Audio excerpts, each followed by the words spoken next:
టెంపుల్‌ని క్లోజ్ చేసే టైం అయిందని తెలిసి మా వాళ్ళు చూడండి ఎలా పరిగెడుతున్నారో. మనం ఏ ఆలయానికి వెళ్ళినా ప్రదక్షిణలనేవి తప్పనిసరిగా చేస్తాం.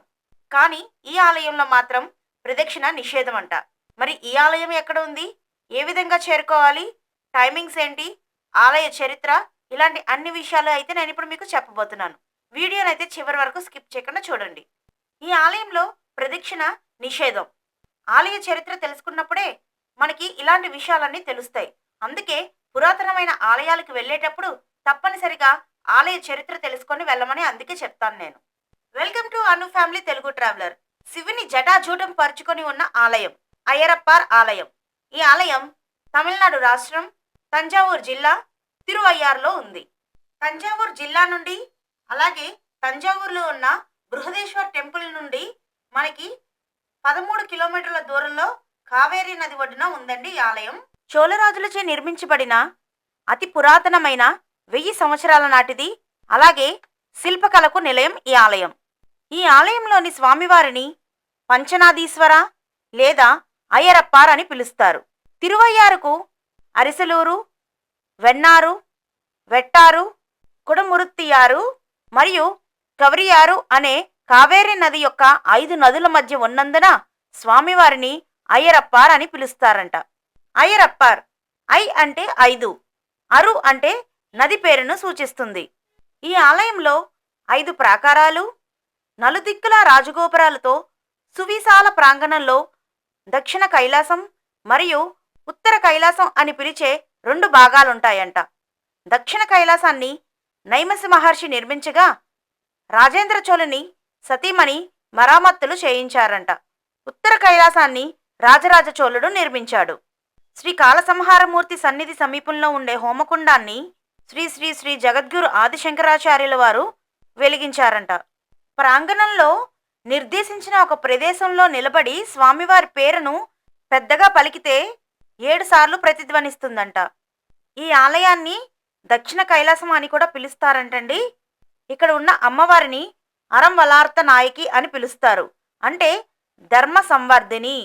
సంస్కృతంలో ధర్మాన్ని నిలబెట్టే తల్లి అని అర్థం.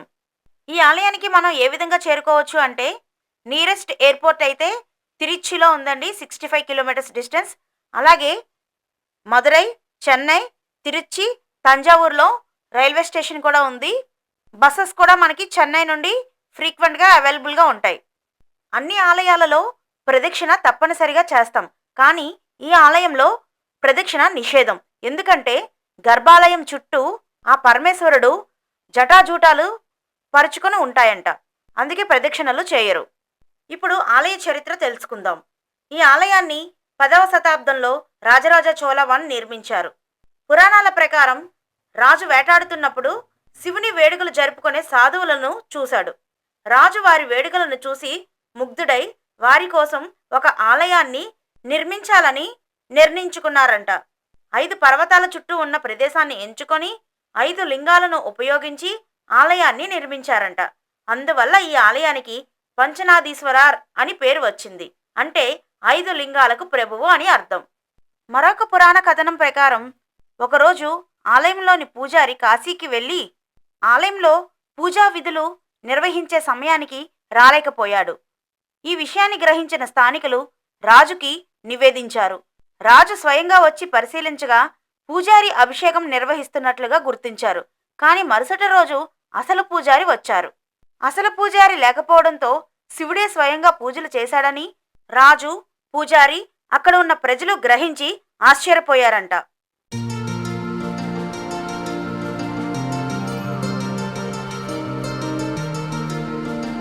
ఈ ఆలయం శిల్పకళలకు నిలయం అని చెప్పాను కదండి. నిజంగానే ఈ ఆలయంలో శిల్పకళ చాలా అద్భుతంగా ఉంటుందండి.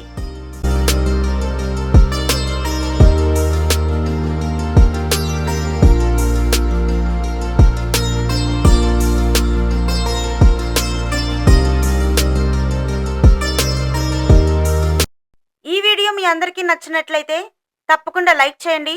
మీకు తెలిసిన వాళ్ళందరికీ కూడా షేర్ చేయండి. ఇంకా ఎవరైనా అను ఫ్యామిలీ తెలుగు ట్రావెలర్ ఛానల్ని సబ్స్క్రైబ్ చేసుకోకపోతే త్వరగా సబ్స్క్రైబ్ చేసుకొని పక్కనే ఉన్న బెల్ ఐకాన్ని ప్రెస్ చేయడం మర్చిపోకండి. చాలామంది అయితే వీడియోస్ని సబ్స్క్రైబ్ చేయకుండానే చూస్తున్నారండి. ప్లీజ్ సబ్స్క్రైబ్ చేసుకోండి. తిరువయ్యార్ అనగానే త్యాగరాజ సమాధికి బాగా ప్రసిద్ధి చెందిన ప్లేస్ అండి. ఆల్రెడీ నేను త్యాగరాజ సమాధి గురించి ఒక వీడియో చేయడం జరిగింది. ఆ వీడియో లింక్ ఇస్తాను డిస్క్రిప్షన్లో. ఆ వీడియో కూడా ఒకసారి చూడండి. ఈ ఆలయం స్వామిమలై ఆలయానికి 1 కిలోమీటర్ డిస్టెన్స్లో ఉంటుంది. టెంపుల్ టైమింగ్స్ అయితే morning 6 AM to 12:30 PM, evening 4 PM to 8 PM. Thanks for watching.